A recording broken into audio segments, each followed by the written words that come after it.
hierro no hay lugar para ti. Cazadores despiertos en la oscuridad, sus ojos de fuego, una cruel lealtad. La voz y tratados en futuros gris, revolución de hierro, no hay lugar para ti.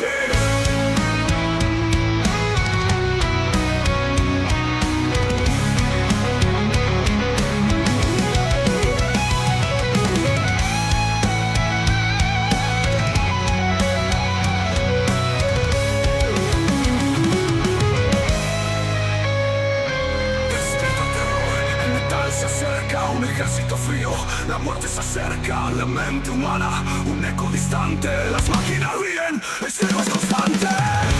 Cazadores despiertos en la oscuridad, sus ojos de fuego, una cruel lealtad. La voz y tratados en futuros gris, revolución de hierro, no hay lugar para ti.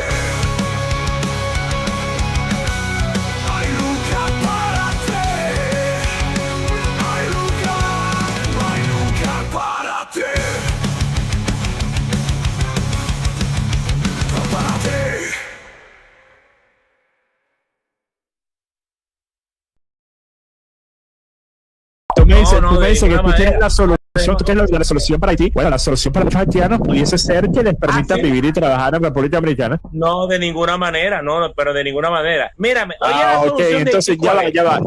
A ver si entiendo, a ver si comprendo bien, Entonces tú tienes las soluciones para múltiples países ajenos al tuyo, tienes las soluciones, ¿ok?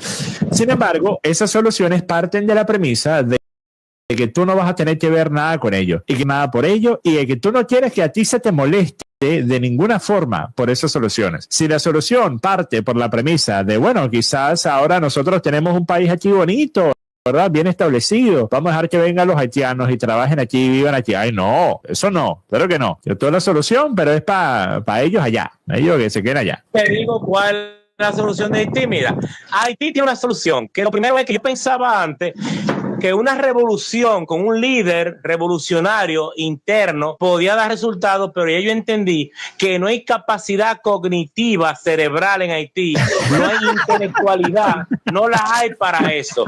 ¿Sabe cuál es la solución de Haití? La única, oye, porque Haití no es como Venezuela. Déjame contarte algo de Venezuela. Venezuela con todo y todo es un país. Venezuela es un paisazo. Venezuela en manos de María Corina o de Edmundo se vuelve una potencia. Venezuela, cuando salga de ese régimen, en 2 años, una potencia, porque yo estoy claro, Venezuela es un paisazo. Cuba también. ¿Tú ves Cuba? Cuba llega a la democracia como la tenemos aquí, con presidentes como los de nosotros, y Cuba se pone una potencia en 5 años. Bien, Haití no. El caso de Haití no. Ese es más profundo. Es que Haití no tiene corteza prefrontal como nación. Mira, la única solución de Haití es la siguiente. De bola, porque son...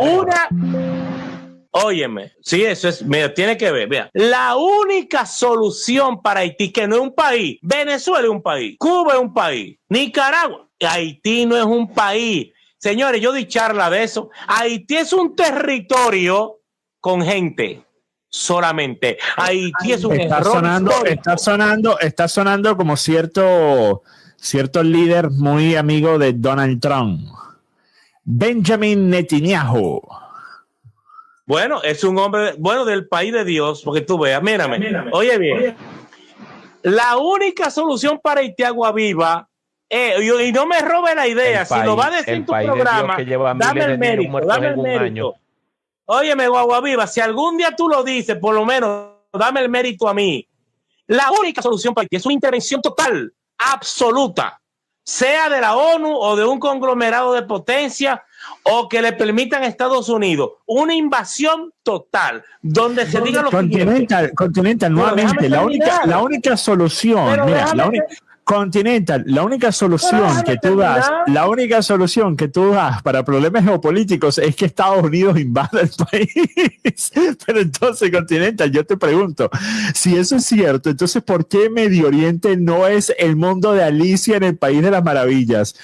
Porque una vez más, o sea, Estados Unidos ha invadido, intervenido prácticamente Medio Oriente. Si las intervenciones e invasiones estadounidenses fuesen la solución a los problemas de esos países, Medio Oriente entera debería ser como Dubái, no solamente Dubái.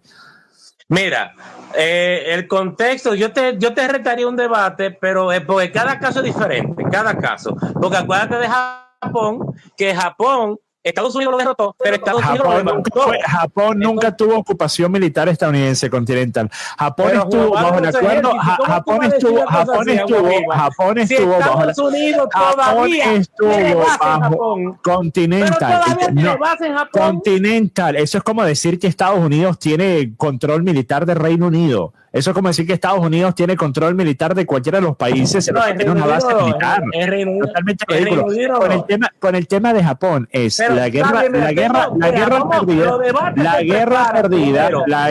perdida, y Estados Unidos aprovecha la oportunidad económica por medio del Plan Marshall, que Japón fue uno de los más grandes recipientes de dinero de Estados Unidos para la recuperación económica del país. Claro, y ellos reconstruyeron a Japón, se lo debían. Ellos se lo debían. Y durante esta etapa se establece un vínculo muy importante comercial y diplomático entre Estados Unidos y Japón, que Estados Unidos utiliza para poner a Japón como un contrapeso de China, de la influencia de China de la región. Esa es la razón. Entonces Japón termina teniendo una gran influencia gringa debido a eso. Sin embargo, Japón sigue teniendo una identidad que es en gran medida profundamente nacionalista a los niveles del 2025. Totalmente. No. Japón es un país independiente y nacionalista. Okay, pero entonces no digas que el escenario que tú planteas de una invasión total y una ocupación total, algo como lo que quiere hacer algo como lo que ha hecho Netanyahu en Gaza, eso es lo que tú quieres para países como Haití y Venezuela. Mira, y tú piensas que eso va a funcionar. Haití, porque tenemos que hablar, son muchos temas que tú me tiras. Vamos a hablar de Haití. La solución de Haití es única, es la invasión total. De esta manera, una invasión total absoluta que domine y cerque la nación, donde se diga, haitianos, ustedes no van a tener militares ni policía, y ustedes eso no van a tener ni Congreso ni gobierno, eso es literalmente Gaza. Pero escúchame, ustedes nada más van a estar aquí viviendo y comiendo y van a beneficiarse de lo que nosotros hagamos. Bueno, por lo menos entonces así están mejores que los de Gaza. Que vaya y vamos a construirle calle, casa, acueducto, vamos a construirle de todo. Y después de 20 años o 25, dándole educación y formación política por gente con criterio europeo, vamos a dejarlo a ver si ustedes pueden gobernarse después de 20 años. Okay, porque Haití, te cuento lo que va a pasar. Haití se va a radicalizar, van a elegir a la versión haitiana de Hamas, que los gobiernos van a empezar a establecer grupos radicales que van a empezar a atacar a Occidente, y después van a decir que la razón es, en efecto, que ellos están en un campo de concentración, porque sería cierto. Continental, tú no puedes básicamente arrestar en una prisión al aire libre a una ciudadanía, a una población, por mucho que tú puedas pensar que son inferiores, que son muy brutos, que ellos no saben nada, que no pueden, no importa. Desde el punto de vista de esos individuos, Continental, ellos tienen exactamente la misma clase de deseos y metas y sueños que tienes tú. No importa que ellas tengan más o menos desarrollado el córtex cerebral, no importa que tengan un IQ más o menos alto. Los seres humanos queremos en gran medida exactamente las mismas cosas y sentimos que merecemos exactamente la misma libertad para poderlas buscar. Si tú evitas que una persona pueda alcanzar esas metas que siente, que quiere y que merece por ser un ser humano, y que por la característica de ser un ser humano no debería ser esclavo ni prisionero de nadie sin haber cometido un crimen, en tal caso lo único que terminas haciendo es radicalizando a esa población. No vas a terminar teniendo una población que diga, bueno, sí, amo, ahora nosotros somos sus súbditos y vamos a aprender como si fuésemos unos perritos o unos niñitos. No, vas a terminar teniendo una población que va a estar esperando y contando los minutos hasta que pueda hacer una revolución, una rebelión. Eso es lo que va a pasar, Continental. El problema es que tú piensas que, no, bueno, mira, si yo tan solo mantengo controlada a esta gente por suficiente tiempo, ellos dejarán sus formas incorrectas. Todo lo contrario, es cierto, Continental, todo lo contrario. Bueno, que Dios nos ayude y nos ampare, porque yo mantengo mi criterio y yo lo voy a exponer más ampliamente después en otra ocasión con más datos precisos históricos, porque yo creo que Haití, en el caso de Haití, particularmente, porque yo mido cada país aparte, si tú analizar Haití Agua Viva, que no lo conoces, Continental, entonces eso tendría que aplicar a toda África, Haití, ¿verdad? Continental, esa misma medida se la aplicarías a gran parte del continente africano, ¿sí o no? Ay, Agua Viva, por favor, cada cosa es diferente, un continente. No lo es, o sea, si estamos hablando de una ciudadanía, un gentilicio, pudiésemos hacer las comparativas de los haitianos con muchas poblaciones de países africanos. Si estamos hablando de la decadencia, si estamos hablando de la decadencia de sus sociedades, de su falta de cultura, de su falta de estructura política, etcétera, también pudiésemos compararlo a muchos países africanos. Si tú piensas que en el escenario haitiano lo que resolvería esos problemas es una invasión militar y mantenerlos de prisioneros por 20 años para enseñarles y adoctrinarlos de la forma correcta, también entonces deberías ser un gran defensor de la misma propuesta en gran parte del territorio africano. Te pregunto, ¿lo eres? Bueno, es que yo no conozco, tendría que investigar qué está pasando en África, porque yo no conozco lo que está pasando ahí. No sabes nada sobre lo que está pasando en África. Entonces, si yo te pregunto, Continental, ¿tú piensas que África de forma generalizada es un continente exitoso? ¿Qué dirías? No, en general no. Oye, entonces, si tú entiendes lo básico sobre muchos países africanos y eso es que un absoluto caos, un absoluto desastre, en tal caso... Mayormente los países negros mayormente. Continental, nuevamente, tú vuelves a enfatizar el tema de la raza de una población y yo te pregunto, si a eso nos vamos, ¿tú sientes entonces que debido a que los dominicanos tienen en promedio un coeficiente intelectual más bajo que los suizos, que Suiza debería poder invadir República Dominicana y mantenerlos a ustedes prisioneros por 20 años hasta que sean adoctrinados a cómo trabajar en la tienda de me la pusiste suavecita. Te la compro lo de Suiza con el coeficiente más alto a nivel de nación, te la compro. Pero no hay necesidad. Porque no hay necesidad. Entonces, entonces, ¿tú crees que República Dominicana, siendo todavía un país de tercer mundo, está en la cúspide de su desarrollo y su potencial posible? No, la cúspide no. Pero entonces, si no ha alcanzado República Dominicana su potencial en más de 200 años, ¿qué te hace creer que lo van a alcanzar en los próximos 200, Continental? Pero mi hermano, estamos superándonos. Miren, en los últimos 30, este país ha dado un giro exponencial, mi hermano. En 30 años, Continental, en los últimos 30 años, Singapur y Dubái literalmente se crearon. En los últimos 30 años, Dubái pasó de ser un desierto, un pelao, con unos camellos caminando ahí, a ser uno de los destinos turísticos. Sí, papá, pero es por el petróleo, papá, el petróleo que aquí no tenemos. Sí, no petróleo que aquí no tenemos. Continental,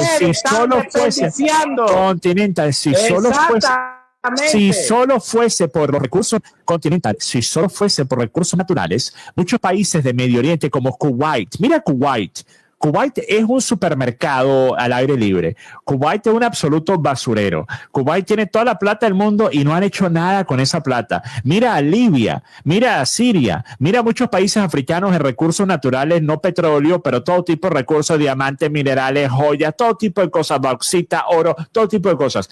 Ahora, si únicamente la capacidad de generar dinero a base de los recursos naturales que tiene fuese suficiente para crear Dubái en otros lugares, habría muchos más Dubái de los que lo hay. Dubái es el resultado, sí, del dinero, sí, de la facilidad de acceso de ese dinero, pero también de la ingenuidad, pero también de la creatividad, pero también del deseo de tener un lugar que no solo sea dependiente del petróleo. Dubái se está volviendo un lugar que de aquí a los próximos 10 años su principal fuente de ingreso va a ser el turismo y las finanzas, en lugar de ser simplemente el petróleo. Eso no es algo que todos los lugares que tienen recursos naturales... Porque Dubái se está convirtiendo, igual que Qatar, como en unas Vegas también, en unas Vegas. Ahora, ¿qué pasa en esos países pequeños? Que hubo una conciencia colectiva, un nivel de intelectualidad colectivo que no pasa en casos de otros países. Mi país no es la panacea para nada. Mi país no es el ejemplo a seguir, pero mi país está muy por arriba ahora mismo de otros ¿Está mejor casos. arriba que Suiza? ¿Está mejor que Suiza? No, de ninguna manera, pero estamos ahora, dime mejor una cosa, ahora mismo, dime una cosa, estamos Continental. mejor que Venezuela, estamos Continental. mejor que Venezuela, que Continental. Cuba, que Nicaragua, que Continental. Haití. Continental. Mira, yo no sé boxear. Yo me puedo dar coñazo, ¿verdad? Pues yo no sé boxear. En una pelea técnica de boxeo, probablemente si yo estoy peleando con un boxeador, me noquearían. Entonces, en ese escenario, yo puedo agarrar un mocho y echarle golpe al mocho, ¿ok? Boxear mocho, ¿ok? O inclusive un boxeador de un solo brazo, probablemente también le puedo ganar a un boxeador de un solo brazo, ¿ok? Eso significa que yo debería tener algo sobre lo cual estar orgulloso, o eso significa que yo me estoy comparando con los que, comparado a mis habilidades intrínsecas y naturales, por la facilidad de yo tener ambos brazos, tienen un desbalance y unas condiciones mucho peores que las mías. Si tú te mides con el más bajo, pues en efecto te vas a sentir alto, pero nuevamente de esto no se trata del ejercicio. Tú dijiste, nosotros podemos, por medio de Estados Unidos, ocupar Haití, hacer que Haití sea próspero, sea exitoso. Ok, la misma premisa se pudiese utilizar porque la diferencia entre el nivel de desarrollo y prosperidad y estabilidad y una base cultural que a ti te parecería más correcta es casi, si no de igual magnitud, entre República Dominicana y Suiza, que entre Haití y Estados Unidos. Porque, oye lo que pasa, Guaviva, pero es que nosotros no somos un peligro para nadie. Nosotros no, Haití sí, Haití es un peligro, porque si nosotros no tuviéramos el ejército y la frontera ahora que la tenemos amurallada, Haití fue una manada sin rumbo hacia acá. ¿Tú has visto la langosta? Continental, pero no crees que eso tiene... depreda. Haití no tiene educación ni formación. No la tiene. Es que tú no has estudiado. Aguadiva, tú eres un ignorante. Nuevamente, bajo la premisa de ellos no tienen educación y por eso se les tiene que adoctrinar para que la tengan, bajo esa premisa, yo pudiese decir que el dominicano promedio, si fuese a estar en Suiza, también se vería como una persona con poca educación, con poca cultura.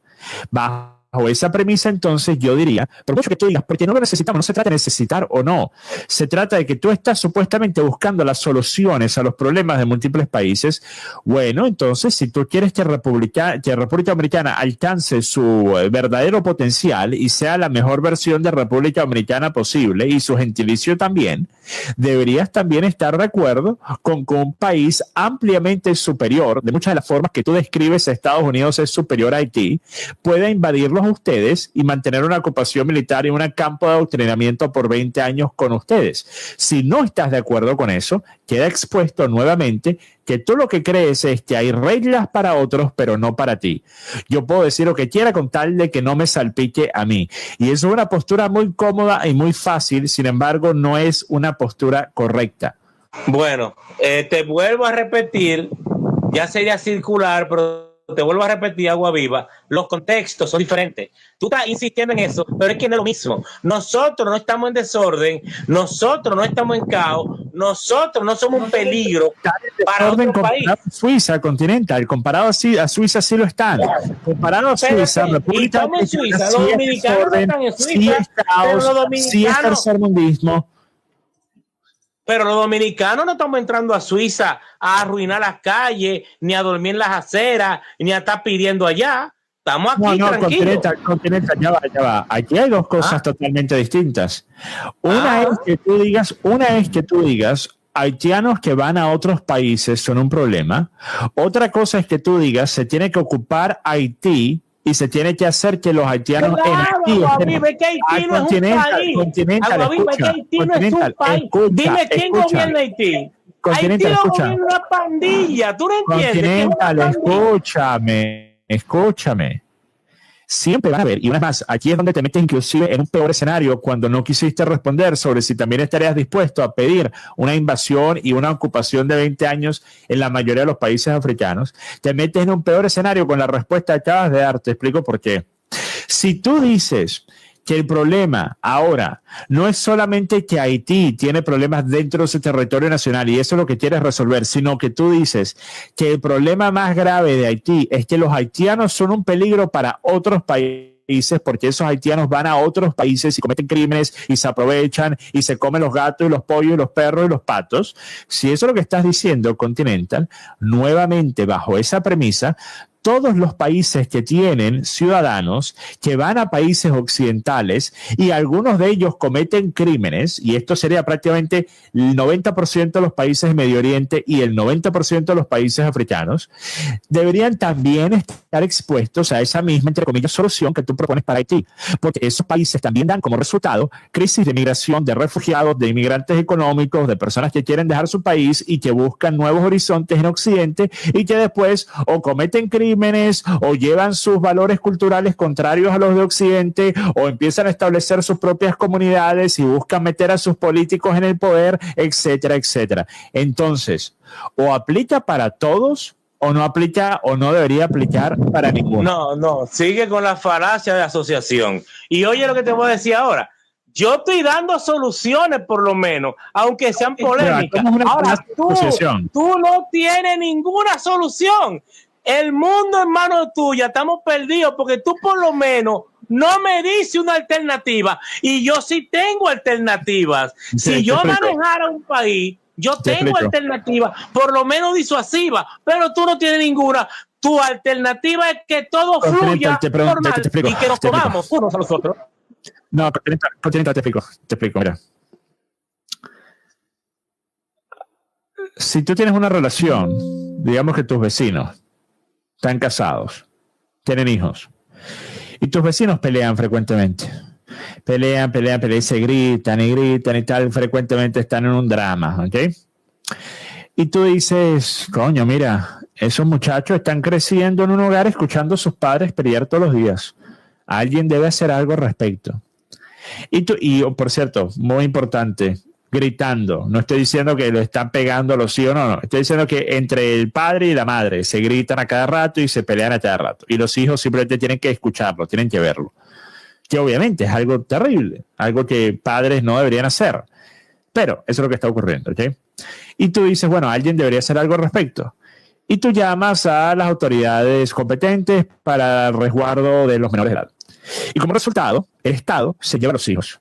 Y los hijos ahora no es que están escuchando a sus padres pelear, pero todavía estando en su propia casa y yendo a la misma escuela a la que han ido toda la vida y teniendo los mismos amigos que han tenido toda su vida, sino que ahora están en una casa hogar y tienen personas, adultos que trabajan allí que abusan de ellos, que se aprovechan de ellos, que abusan de ellos sexualmente, que les pegan, que los maltratan.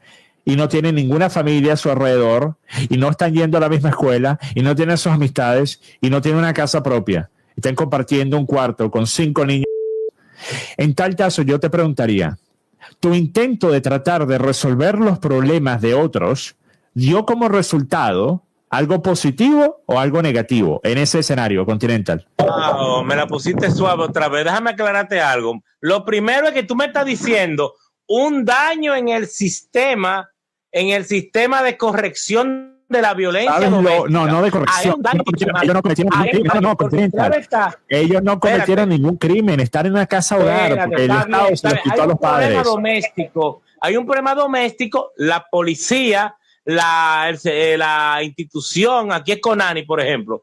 Conani se lleva a los niños y lo mete en un sitio que no tiene condición y van a estar maltratados. Bueno, hermanito, la solución, mira, lo primero es que quitárselo a los papás, es correcto. Lo malo es que el Estado no tenga la contención adecuada. El Estado debe tener y proveer la contención adecuada de que cuando unos padres no tengan la condición de criar a los hijos, el Estado se lo lleve a un buen lugar, que es el caso de muchísimos países. Yo te pregunto, ya va.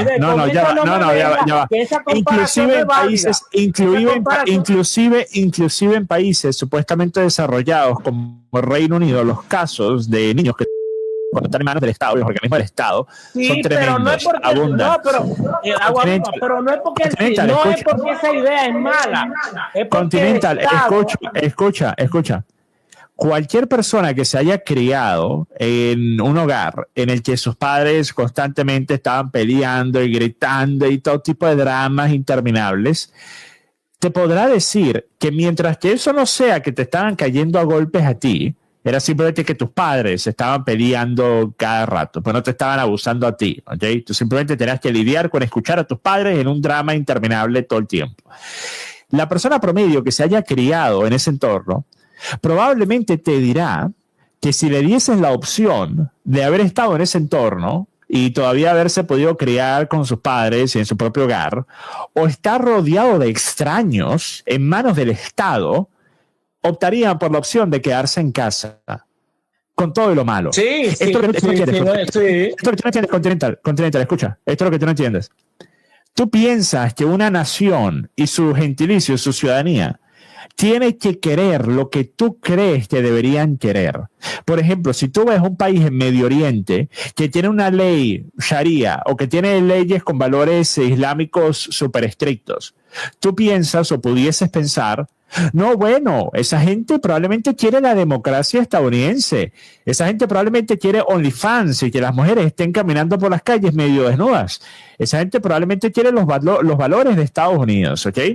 Y entonces tú llevas una operación para llevarles la democracia a esa gente y tú descubres que por mucho que tú pudieses pensar que esa cultura no es la correcta o no es la mejor, a ellos, a la mayoría de ellos, sí les parecía la correcta y querían tenerla y querían resguardarla y están dispuestos a luchar por ella.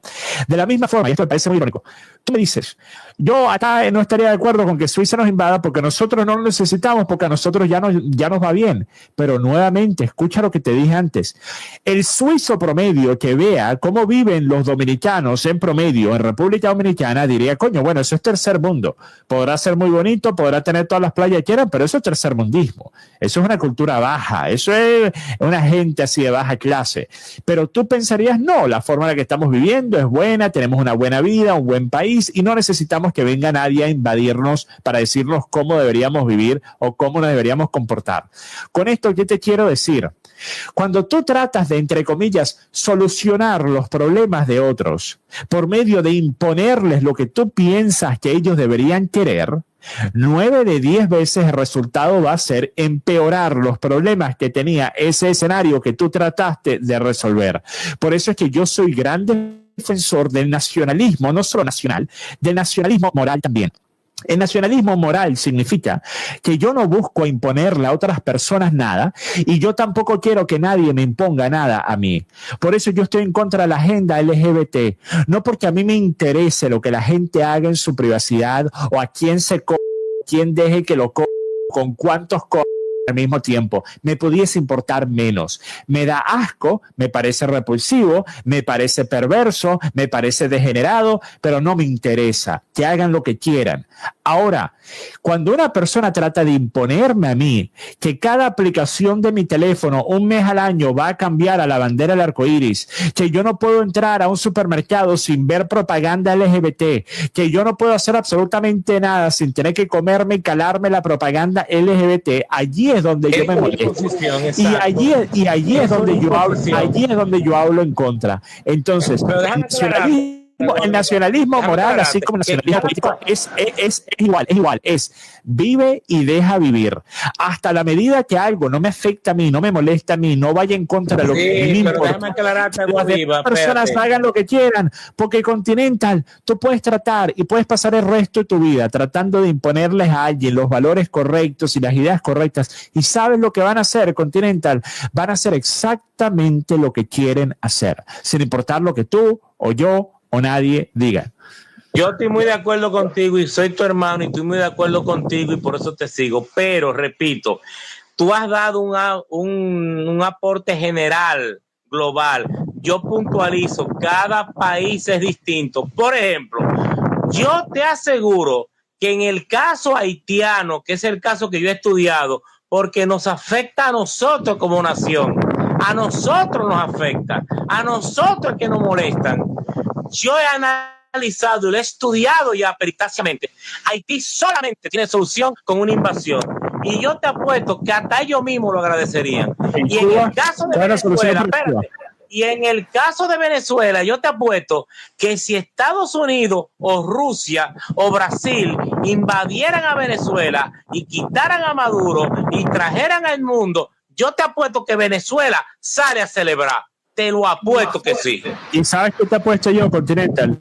Que de aquí a 5 años, cuando Edmundo González, puesto por Estados Unidos, no haya hecho ni siquiera la 10ª parte de lo que los venezolanos esperan que él pueda hacer en los primeros 10 minutos de haber llegado a la presidencia, la gente se va a molestar, la gente se va a arrechar y la gente va a empezar a decir, bueno, ven, nos metieron a este gobierno los gringos y resultó ser un gran desastre. Quizás tenían la razón los chavistas. Continental, exactamente lo mismo acaba de pasar unos años atrás en Chile y todavía está en pleno desarrollo. Exactamente lo mismo. Chile se salvó de tener algo muy parecido a Chávez con Allende. Metieron a Pinochet, Estados Unidos metió a Pinochet. Pinochet hizo en gran medida un trabajo mejor, mucho mejor que el que hubiese hecho Allende, pero después se sobrelimitó, después se excedió y después perdió el apoyo de Estados Unidos y después lo sacaron del poder y después... Desde entonces y con cada año en mayor crecimiento, los chilenos han ido sintiendo que a ellos se les robó la oportunidad de tener el gobierno de las mil maravillas y quienes fueron responsables de robárselo fueron Estados Unidos y la derecha chilena. Y esa deuda va a terminarse pagando. No se pagó con Boric porque Boric no ha sido suficientemente radical para lo que esa cantidad de chilenos quiere. Va a ser con el próximo presidente, que va a ser inclusive más radical que Boric. Entonces, tú puedes pensar que puedes resolver un escenario como este por medio de tú imponer lo que tú sientes es correcto. Y yo te digo, la única forma de arreglar un problema de base y de fondo es que el problema se ha resuelto de forma endógena. Se tiene que arreglar desde adentro. No se puede arreglar con la imposición de afuera. No funciona. Me vas a dar el ejemplo de Panamá. Panamá no es un país. Panamá es un banco para el lavado de capital, de la gente corrupta, de los narcos, de los que trafican armas, de las personas que están en el tráfico humano. Eso es lo que es Panamá. Es un banco para el lavado de capital. Panamá no es un país, así que no me pongas a Panamá de ejemplo de un país que tiene mucha plata de ingreso ilícito. Entonces, si tú quieres que eso es lo que sea tu país, bueno, adelante. Yo no quiero que Venezuela sea Panamá. Bueno, ha sido bueno el debate. Y de Argentina, ¿qué podemos hablar? ¿Qué tú opinas de Javier Milei? No, Continental. Bueno, hasta ahí llegó la charla a un Continental. Vaya a dormir, Continental. Ya, vamos a dormir. Gracias, Guaviva. Vale, buenas noches. Bueno, más histórico. Guaviva, explica el score por qué no es tan positivo debatir con los proabortos. Pero es que todo comenzó debatir, cuando tú debates,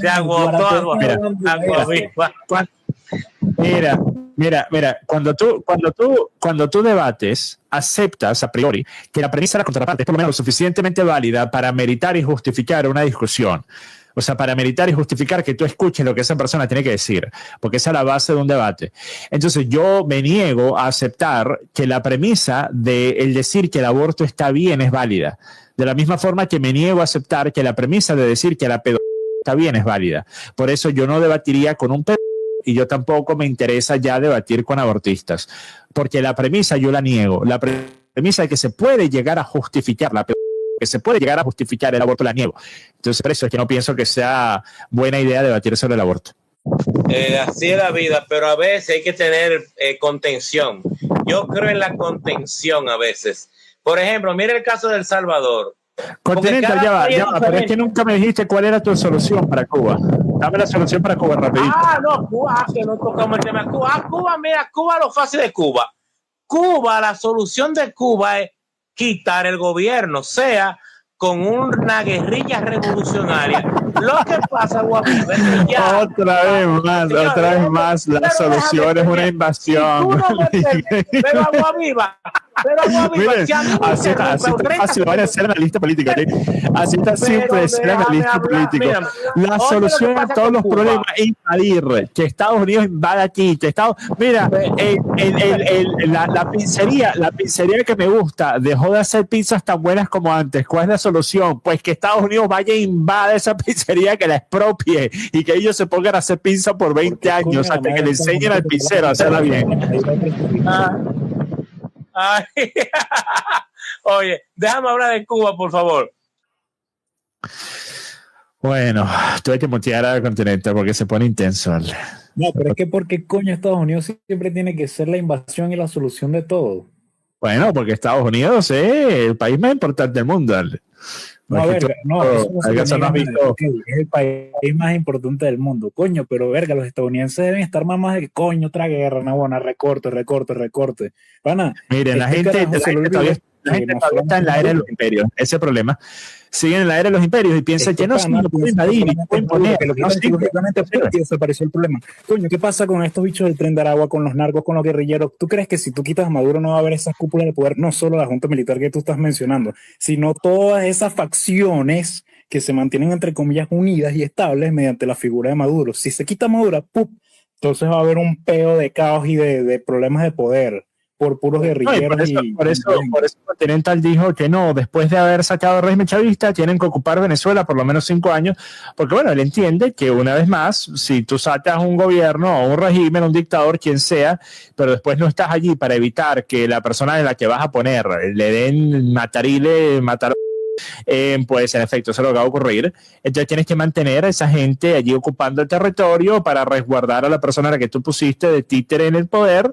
Y pues nuevamente, o sea, ¿qué presidente actualmente en Estados Unidos tiene la voluntad de llevar a tropas estadounidenses 5 años a ocupar? Que por cierto, 5 años muy poco. Vamos a pensar en una cosa: ¿cuánto tiempo se ocupó Afganistán?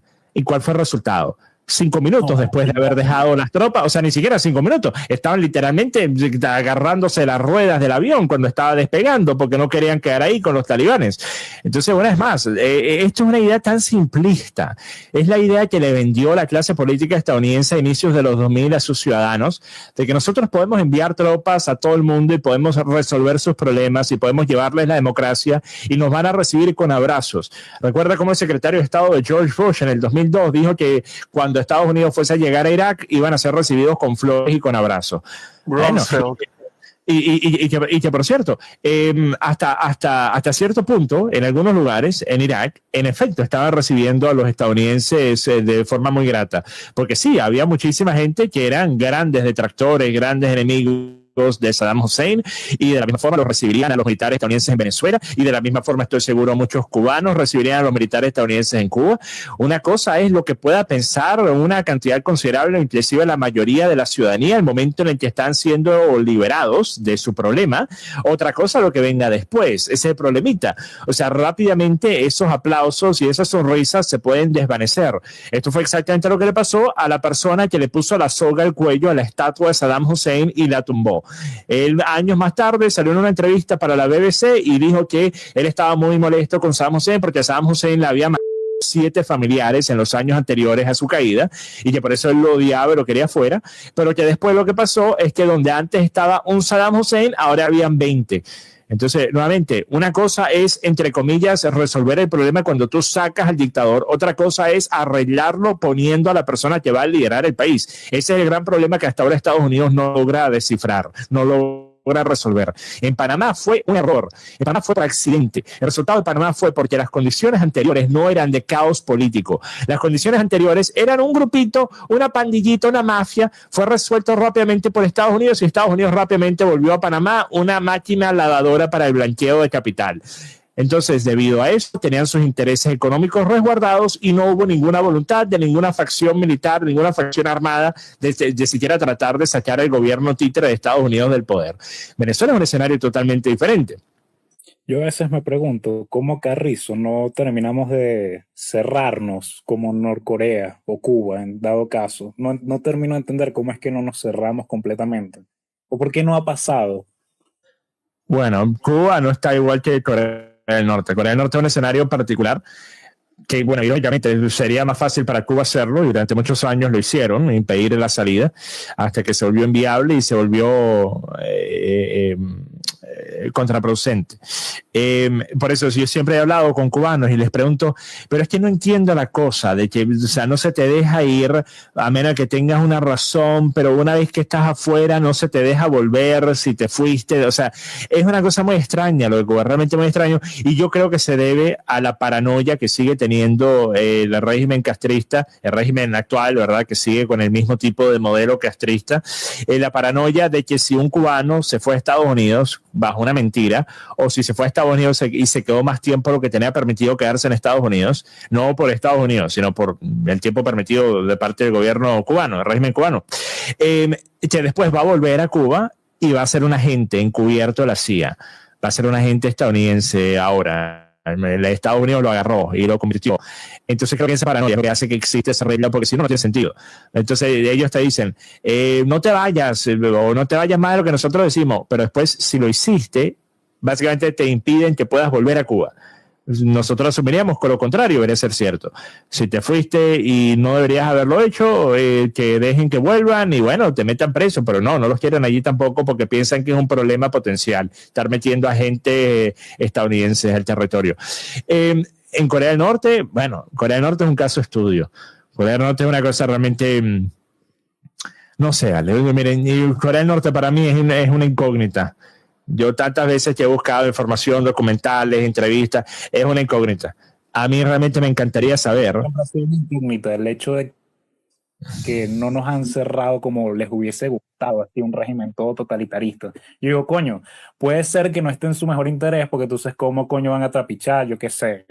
Pero siempre esa ha sido mi opinión. Porque no, claro, es que al fin y al cabo, si nosotros recordamos lo que dijo Maquiavelo en El Príncipe, es mucho más fácil mantener tu puesto de dictador si tienes el apoyo de la ciudadanía y si tienes las vestimentas de un demócrata, que si eres abiertamente un tirano. Y pues el régimen chavista siempre ha aplicado esa misma idea. El régimen chavista siempre ha hecho un esfuerzo por aparentar ser demócratas.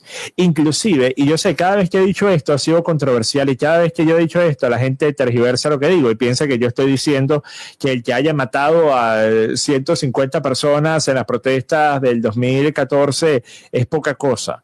No es lo que estoy diciendo que para la cantidad de personas que una dictadura inclusive como la de Erdogan, o sea, no tengo que llegar a los límites de meterme en Medio Oriente, ni hablar de África. Inclusive en Erdogan, ¿okay? Y en Turquía, es que supuestamente es un país que si bien sí es una dictadura civilizada, entre comillas, o por lo menos así se vende, así se pinta, ¿okay? Bueno, al fin y al cabo, Erdogan tiene reuniones con líderes europeos a cada rato. Inclusive Erdogan, en una sola noche, mató a centenares de personas y desapareció y arrestó a miles de personas después del auto que se montó. En una sola noche. Yo siempre recuerdo el video, que lo recuerdo haber visto en vivo, de un piquete militar en Turquía, en Estambul, y están caminando un grupo de personas protestando. Ninguna tenía nada en las manos, estaban caminando, o sea, lentamente caminando, con unas pancartas, no tenían armas, no tenían palos, no tenían piedra, no tenían nada. Y de un momento a otro se les da la orden a los militares de disparar. Y no disparar perdigones, disparar balas reales. Y un pocotón de gente. Y fue una cosa que es una cosa tan extraña, porque la primera vez que tú lo ves, tú piensas, esto es como que una escena de película, están enseñando, los actores están enseñando cómo arrojarse, cómo van a caer. Porque es una cosa tan extraña.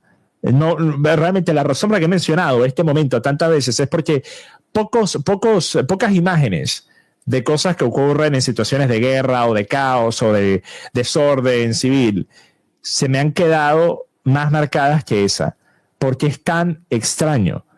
Hay personas caminando lentamente, sin hacer nada, sin arrojar nada, sin armas, y los militares simplemente disparan como si estas personas estuviesen hechos de cartulina, como si fuesen simplemente unos objetivos en una práctica de tiro al blanco.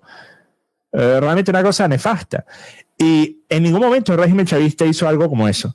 Lo que hizo el régimen chavista obviamente fue nefasto. El matar a una persona es nefasto. Matar más de 100 es terrible. Pero el régimen chavista pudo haber matado a 1000 fácilmente en los 3 meses que duraron las protestas. El régimen chavista también, el primer día de las protestas, o el primer día de estas protestas, haberse salido de control, el régimen chavista pudo haber enviado tanques a las calles y pudo haber empezado a arrojarle RPGs a las personas para hacer una muestra de fuerza tan grande de que nadie más quisiera volver a salir a las calles. Y en un solo día, en una sola hora, en un solo minuto, hubiesen podido enfriar las calles. Sin ningún problema, si hubiesen querido hacerlo, ¿okay? Sin embargo, lo que decidieron hacer fue permitir los 3 meses de las protestas y los fuegos artificiales y los perdigones y los gestos y los tanques de agua y las cosas, las ballenas. Y nuevamente, eso tiene una sola razón de ser. No es porque el régimen chavista y sus esbirros y los militares, por lo menos muchos de ellos, no estarían dispuestos o inclusive no estarían a gusto con matar a 1.000 personas, 1.000 opositores. No es por eso, es porque ellos siempre han pensado, vamos a mantenernos con la justificación, la excusa plausible, la negación plausible de decir, bueno, miren, el saldo de muerte fue debido a que estos estaban armados y eran unos radicales y nos estaban arrojando cócteles Molotov y esto. Entonces ellos tenían que mantener los números acorde a algo que pudiese siquiera tratar de ser explicado de esa forma, ¿ok? Entonces, bueno, 100 y pico personas en 3 meses, ok, lo podemos justificar, lo podemos explicar. Podemos mostrar los videos de la gente. ¿Recuerdan eso? El régimen chavista hizo todo un dossier con videos de las personas arrojando cócteles. No hubiesen tenido que hacer ninguna de esas cosas si quisieran simplemente ser abiertamente una tiranía. No hubiesen tenido que hacer ninguna propaganda. Diosdado Cabello no tendría que aparecer todas las noches o bueno, todos los miércoles en su programa. No tendría que ponerse a leer tweets de personas criticando a María Corina. Eso sería totalmente superfluo, porque ellos saben, nosotros controlamos las armas, controlamos el país y listo, no necesitamos hacer más nada. Nicolás Maduro no necesitaría estar en TikTok haciendo videos. Por nuevamente, personas como estas quieren mantener la semejanza, la semblanza de ser líderes demócratas malentendidos, incomprendidos, ¿ok? Que están enfrentándose al imperialismo. Tuviésemos las malditas armas de pana. Ojalá las tuviésemos. Pero la que se la pasa diciendo venezolanos y venezolanos y venezolanos se le olvida que fue parte del tema ese del desarme y no tenemos un coño. Claro. ¿Cuándo se dio el desarme en Venezuela? No, como en el 2007, nosotros no habían nacido. 2007, 2008.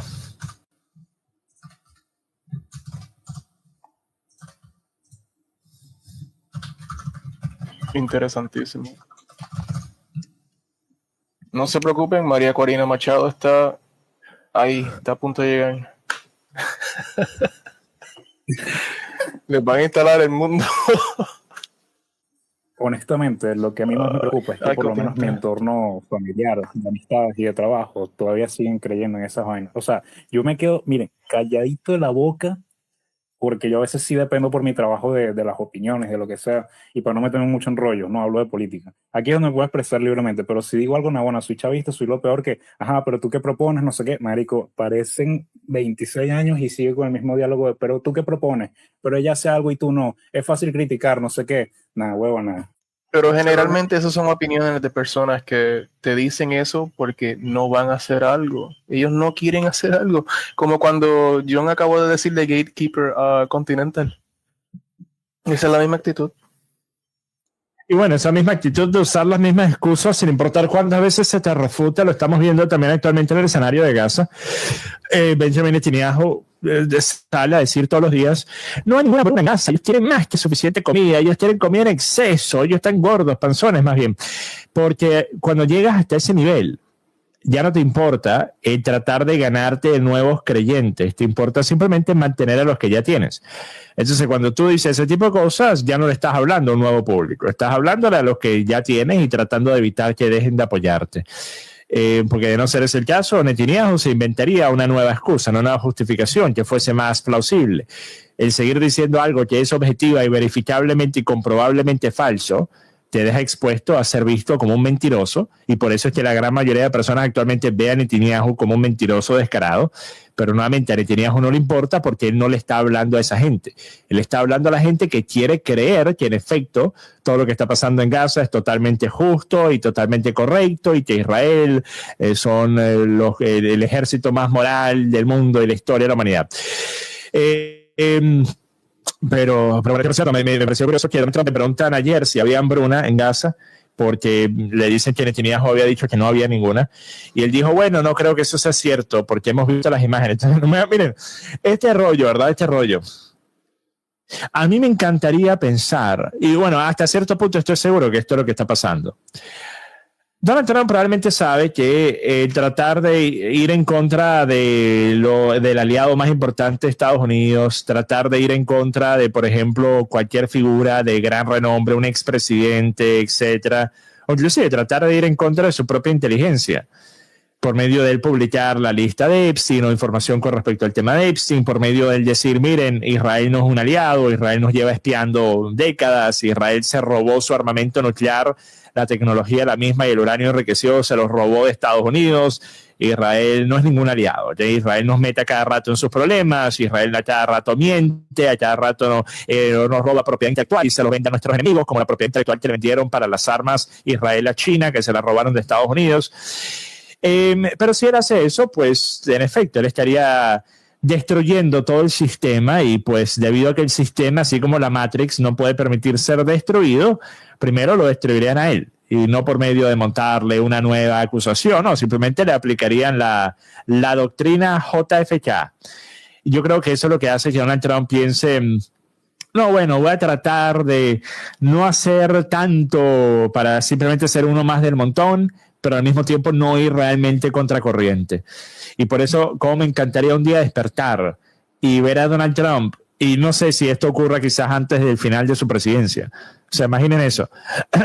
Cuando nosotros tuvimos no, se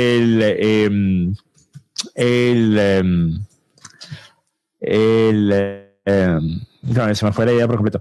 Cuando tuvimos el discurso de Roosevelt, cuando terminó su presidencia, el último discurso de Franklin Roosevelt, él habló sobre la importancia de el tener en cuenta la expansión de lo que él había llamado, y que era la primera vez que alguien lo llamaba así, la industria militar, y de cómo la industria militar estaba interesada en la manutención de las guerras, en mantener a Estados Unidos en guerras para ellos poder seguirles lucrando, y cómo ellos tenían cabildeo en los niveles más altos. O sea, fue una advertencia que nadie se esperaba, y fue una advertencia que nadie había estado dispuesto a dar, y fue una advertencia que hasta el día de hoy resultó ser totalmente cierta, tan mesiánica, pero al fin y al cabo no fue mesiánica porque Franklin Roosevelt tenía información de facto.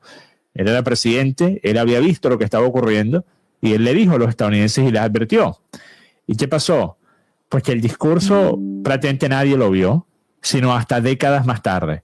Décadas más tarde, cuando el tema de la industria militar se volvió un tan relevante debido a las guerras en Afganistán, en Irak, ahí es cuando las personas empezaron a escuchar ese discurso en los años 40. Pero hubiese sido más importante que la gente lo escuchara cuando se dio.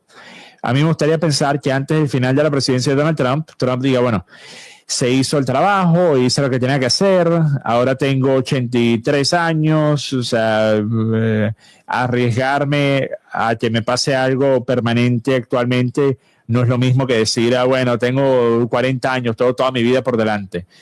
Y que esté dispuesto a decir lo que hace falta decir. Porque Donald Trump lo sabe. O sea, la cantidad de veces que Donald Trump ha compartido videos, por ejemplo, del profesor Mearsheimer, hablando sobre Israel y cómo Israel ha metido a Estados Unidos en guerras con mentiras y esto y aquello. La cantidad de veces que Donald Trump ha compartido memes atacando a Israel, la cantidad de veces que Donald Trump ha compartido memes atacando a los sionistas dentro de la administración estadounidense. Donald Trump está al tanto de esto, lo sabe perfectamente bien.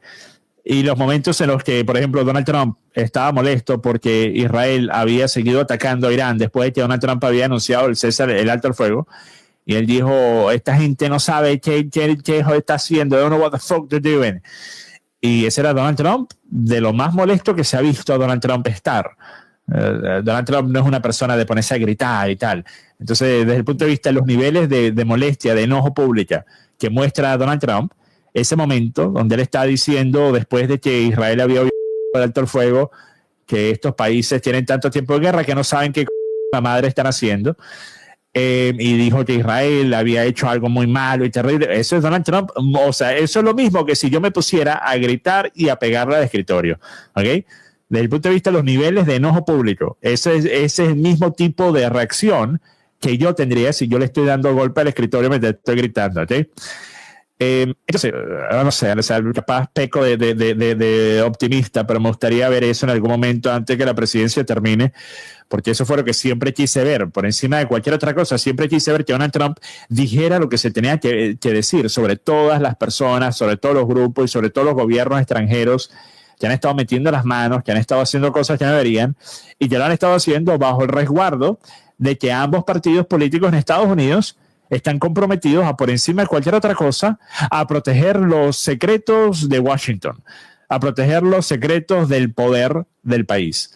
Sin importar quién ocupe el poder, sin importar qué tipo de ataques yo te lanzo, tú me lances a mí, hay rayas en la arena que no están dispuestos a traspasar, ninguno, sea demócrata o sea republicano. Y esas son las rayas en la arena que pudiesen destruir la manutención del poder de Washington, la manutención del poder de este llamado estado profundo, el pantano, llámelo como lo quieran llamar. Pero bueno, a sentar, a esperar bien cómodos. Pero es que no es descabellado. Justamente te iba a preguntar por qué, en lugar de tener que revelarlo ahorita, ¿cuál es el problema de que lo hiciese terminando la presidencia o ya terminada? O sea, si él ya lo sabe, ¿cuál es la diferencia entre que esté en la presidencia y ya esté terminando o después de la presidencia? Mira, que lo diga, no hay peor. Dale, pasó todo esto, punto. Bueno, me hicieron la de JFK, pero listo, ya, se acabó. Y pasará lo mismo. La gente lo sabrá, explotará y después la gente se lo olvidará y hasta que explote el próximo peo.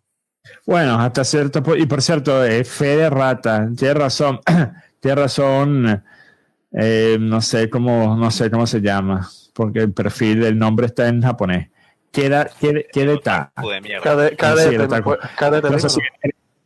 Sí, era Eisenhower. Me estaba confundiendo porque Roosevelt fue la primera persona en decir en los 40 que fuerzas en la industria militar habían mentido y habían metido a Estados Unidos en guerras innecesarias. ¿Okay? Pero sí, ese discurso fue de Eisenhower, fue su último discurso del presidente en 1961. Pero sí, el tema de lo que te voy a mencionar, sí, en efecto, pudiese pasar. Donald Trump expone todo, o sea, Donald Trump levanta la tapa, saca todos los demonios de allí, ¿verdad? Abre la caja de Pandora Donald Trump. Y tienes razón, lo más probable es que de aquí a, no sé, 3 semanas ya nadie hablará al respecto, la gente se olvida y la vida sigue. Porque de cierta forma creo que los medios de comunicación comodificados, los medios de comunicación vueltos una fuente para producir enormes, gigantescas sumas de dinero, ya no solo para los medios hegemónicos, sino para cualquiera, para personas como yo que queremos ponernos a hablar en redes sociales, terminan abrumando al ciudadano promedio. Terminan abrumándolo con una cantidad absolutamente descomunal, inimaginable, hace tan solo 30 años de información.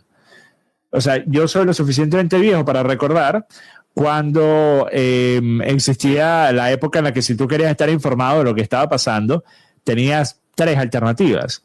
La primera era leer el periódico del día. La segunda era esperar al noticiero de las 12, el noticiero de las 7 o las 9 o lo que sea, y después quizás ver algún programa radial, escuchar algún programa radial. Pero en la actualidad tú puedes estar informado de lo que está pasando en cada rincón del planeta Tierra a las 24/7, y sin importar en qué redes sociales estás viendo el trending topic, Bangladesh ataca aquí, Tailandia ataca no sé dónde, y esto lo invade por aquí, y en Manhattan un tiro, y no sé dónde. Entonces es una cosa abrumadora, y llega hasta el punto en el que tú terminas perdiendo la sensibilidad. Terminas de la misma forma que una persona que consume mucha cafeína y ya la cafeína deja de tener un impacto en despertarlo, terminas quemando tus receptores de sensibilidad y ya nada te molesta, ya nada te preocupa, ya nada te estresa, o si te molesta y te estresa es pasajero, dura cuestión de minutos, quizás cuestión de horas, quizás algunos días, si son escándalos así enormes, pero después la vida sigue, las cosas siguen y la próxima noticia viral va a venir para acaparar la atención. Y bueno, o sea, imaginen esto. Edward Snowden mostró, y él expuso, y él hizo que tuviesen que admitir que no solo había mentido el gobierno, que no solo había mentido todos los cuerpos de inteligencia estadounidenses, que no solo había mentido la inteligencia nacional, sino que literalmente estaban espiando a sus propios ciudadanos, algo que habían jurado que jamás harían. Estaban espiando a sus ciudadanos en masa, estaban recolectando toda su información. Y Edward Snowden lo expuso hace ya 11 años, y yo les pregunto, ¿de 11 años acá algo ha cambiado? ¿O acaso las cosas han empeorado de una forma que inclusive Edward Snowden no se pudiese haber imaginado? O sea, desde el punto de vista de comparar las libertades individuales que nosotros tenemos hoy en día a lo que estaba en el 2014, hemos perdido una enorme cantidad. Hay una enorme cantidad de censura que en el 2014 no hubiese siquiera sido imaginable. Hay una enorme cantidad de formas en las que los gobiernos de Occidente y próximamente del mundo te rastrean y te siguen y te controlan que en el 2014 no existían. Todos los días están tratando de idear nuevas formas de controlar a las personas. Entonces, sí, la advertencia de Edward Snowden, lo publicado, no hizo nada, no logró nada. El movimiento duró 10 minutos. Las peticiones para que la gente fuese responsable y tuviese que responsabilizarse y pagar algún tipo de pena legal, nada pasó con eso. De la misma forma, cuando unos vaqueros en Wall Street, ayudados por el gobierno, hundieron la economía mundial, o sea, literalmente hundieron la economía mundial y le costaron a millones de personas su hogar y sus ahorros, ninguna de esas personas, ni uno solo de esos banqueros, ni uno solo de esos directores ejecutivos o de esos miembros de la junta de manejo de estos grandes bancos y estas grandes compañías de finanzas en Wall Street tuvo que pagar siquiera un día de prisión. Ni uno. Y bueno, la gente estaba horrorizada, escandalizada. Recuerdan las peticiones, recuerdan el movimiento de ocupar Wall Street. Estaban durmiendo en carpas y tal, en Wall Street. Y nada pasó, absolutamente nada pasó. Recuerden el Tea Party y de todo ese frenesí y la controversia, absolutamente nada pasó, nada cambió. Entonces, por eso es que, miren, yo en gran medida soy creyente pleno de que vamos encaminados a rumbo en que vamos y realmente no hay nada que podamos hacer al respecto. ¿Okay? Yo creo que estamos como en esa película, cuando el meteorito va en el rumbo y no hay nada que puedan hacer para evitar que siga ahí, que sigan la trayectoria de choque directo. ¿Cuánto tiempo eso se va a tomar? Quizás podemos influenciar eso. Quizás podemos influir en cuánto tiempo más tenemos antes del choque, antes del colapso total. Pero en algún momento va a ocurrir. Ahora, inclusive los que son creyentes piensan lo mismo.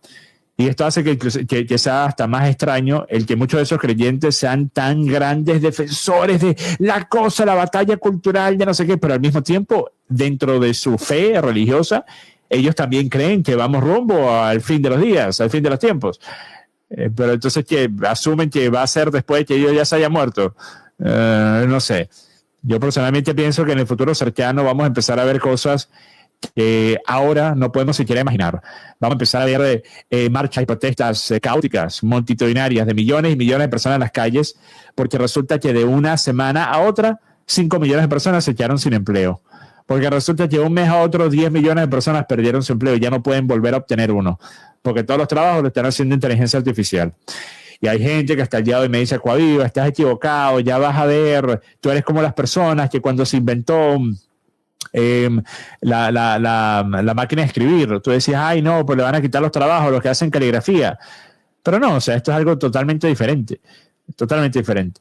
Esto es algo que no va a haber una demanda lo suficientemente grande de nuevos trabajos, especialmente trabajos de baja remuneración, que no puedan ser hechos por inteligencia artificial, por robots. Entonces, en el futuro, cuando vayan a una tienda y no haya nadie ahí con quien hablar, porque todo está siendo manejado por robots, pues recuerden que nosotros fuimos partícipes de eso, porque nosotros fuimos partícipes de que un supermercado nos pudiera poner a nosotros a trabajar para el supermercado, a empacar nuestras propias bolsas.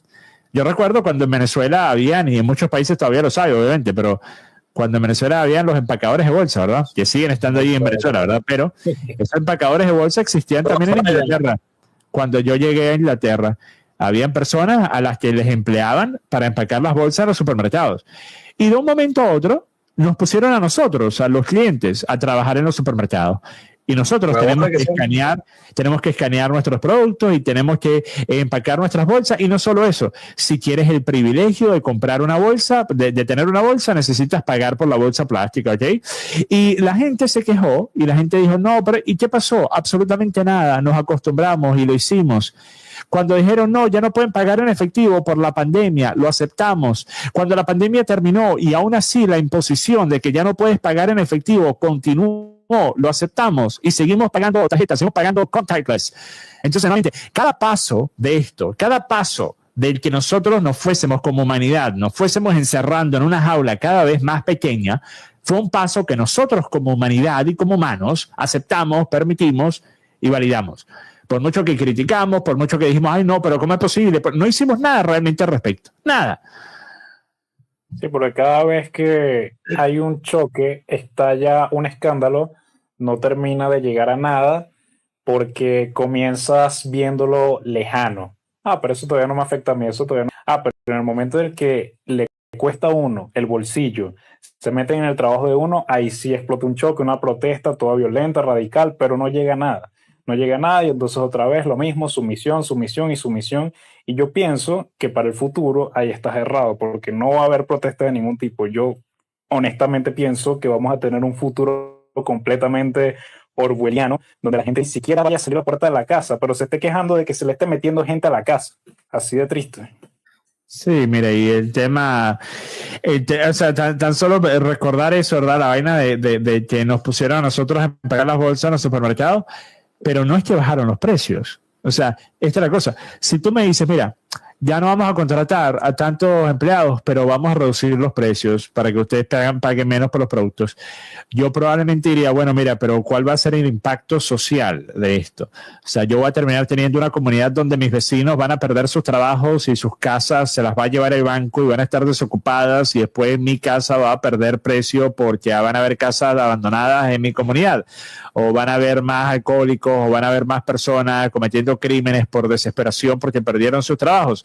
De ese ser el caso, pues prefiero seguir pagando lo mismo que contrates a personas. Pero ni siquiera fue eso, ni siquiera fue una opción de que no, bueno, mira, vamos a hacer esto para ayudar a los clientes, para que paguen menos.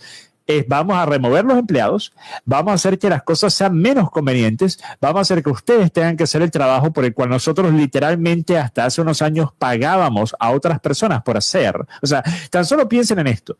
Por hacer ese trabajo que ahora tú haces de empacarte las propias bolsas, que nuevamente, o sea, pareciera que estoy quejándome por una estupidez, y lo es, pero al mismo tiempo no lo es. Porque estos fueron centenares de miles de empleos que desaparecieron tan solo en el Reino Unido.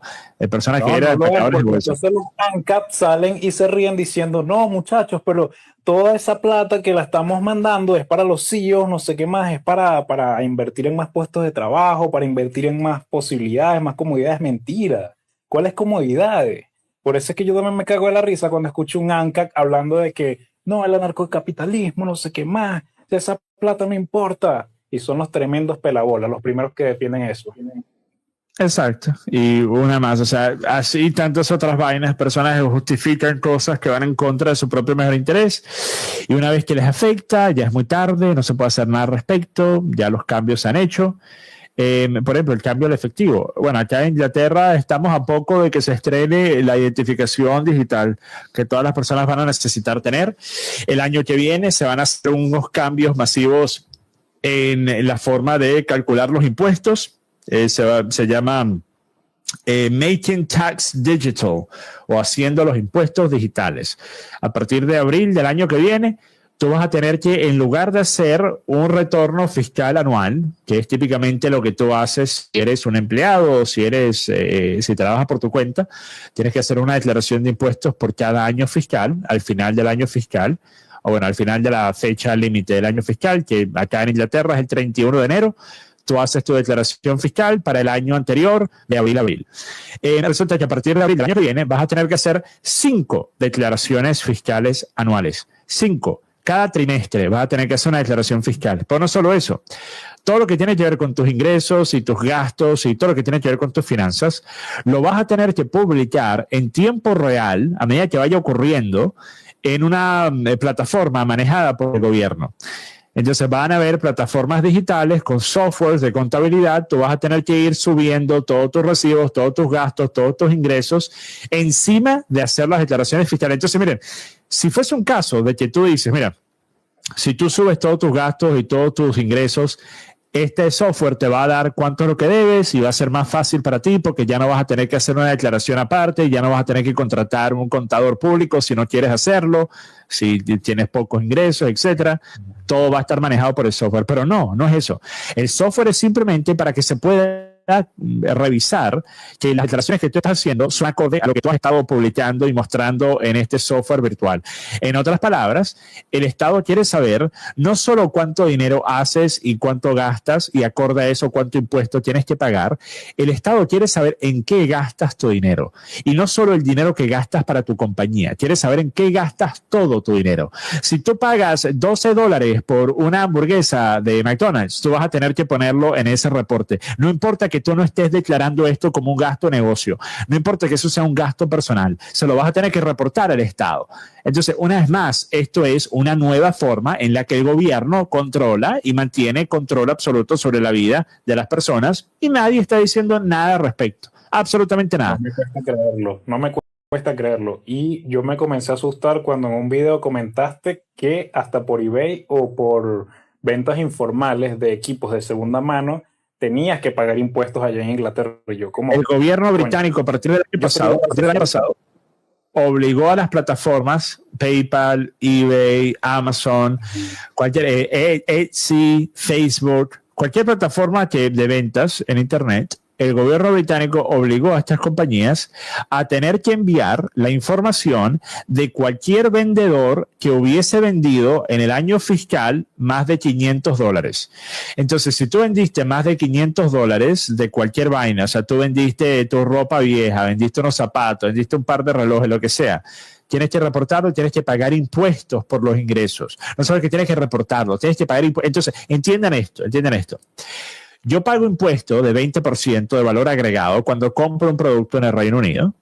Después yo tengo ese producto y yo lo vendo. Y por cierto, ya va. Vamos a empezar con el huevo y la gallina. Okay, entonces, cuando yo gano mi dinero, yo pago 50%, casi 50% de impuestos en el dinero que yo gano. Entonces, vamos a asumir, en este escenario, yo tengo $100. ¿Esto es porque tú eres por tu cuenta freelance o si estuvieses trabajando en una empresa británica? Es simplemente por los renglones de ingresos. Yo estoy en el renglón más alto. Pero entonces, tú tienes 50% de impuesto casi, que tienes que pagar 47% para ser exacto. Vamos a decir 50. Entonces, vamos a poner este ejemplo. Yo genero $100. Pago $50 en impuestos, me quedan $50. Voy a comprar un producto, pago 20% extra por valor agregado. Entonces vamos a asumir que yo tengo un producto que quiero comprar que cuesta o debería costar $40. Y yo tengo que pagar 48 por los 20% de valor agregado. Ok, entonces, tengo este producto de $48. Lo uso por algunos años y después lo quiero ir a vender. Y obviamente digo que ahora está usado y está más viejo. Lo vendo, digamos, por la mitad, por $24. Ok. Cuando yo venda ese producto por $24, tengo que pagar un impuesto de capital gains, que es 25%, en lo que yo haya generado de la venta de ese producto. No importa que yo haya perdido dinero, de igual forma, eso es contado como ingresos que yo he generado por la venta de un bien y está contabilizado con 25% de impuestos, lo cual quiere decir que al finalizar mi historial de transacciones para poder comprar y vender un producto en Inglaterra, yo habré pagado efectivamente 95% de impuesto. Eso es 50% de impuesto de ingreso, eso es 20% de valor agregado y eso es 25% de capital gains, de ingresos sobre bienes. Entonces, 95%. Entonces, básicamente, tú pierdes toda tu plata. Si tú tienes el dinero acá en Inglaterra y quieres comprar algo y venderlo, pues perdiste todo. O sea, perdiste absolutamente todo. Entonces, ¿qué vale? ¿De qué vale vivir en un país como Inglaterra que te castiga porque tengas plata, te castiga porque quieras comprarte algo, te castiga porque quieras tener una casa, te castiga porque te vende la casa? O sea, es ridículo, ¿vale? Es obsceno, es asqueroso. Y al mismo tiempo que lo peor de todo es, si tú me dijeras, coño, Aquaviva, pero en Inglaterra los servicios públicos son excelentes y las carreteras maravillosas y si tú quieres una cita con el médico te atienden en una semana y te dan un excelente trato y las escuelas públicas son tremendas. Si tú me fuese a decir algo como eso, yo digo, bueno, ok, o sea, un país de altos impuestos, pero también recibes mucho a cambio de tu dinero. Pero no, es todo lo contrario, es todo lo contrario. No, exacto, sí, exactamente. No, y de paso, que tienes que andar a 20 kilómetros por hora, no hablemos de las carreteras de allá. Exacto, pero bueno, sigo pensando en esta vaina, me da urticaria, así que voy a irme a dormir. Son las 4:44, parece una buena hora para irme a dormir, así que los dejo. El último en irse del chat me cierra la Santa María. Que pase buena noche.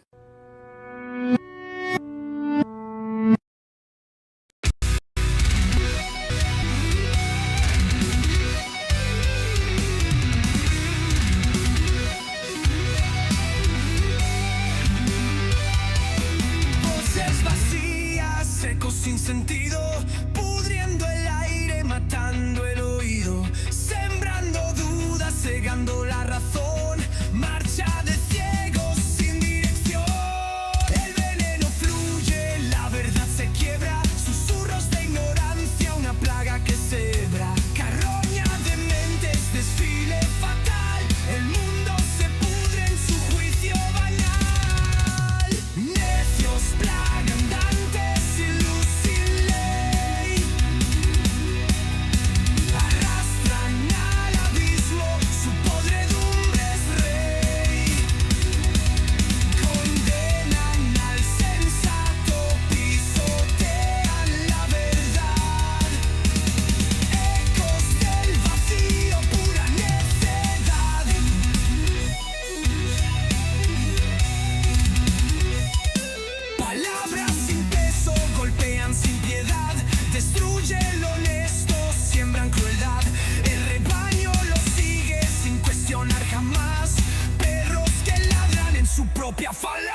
propagandante sin luz.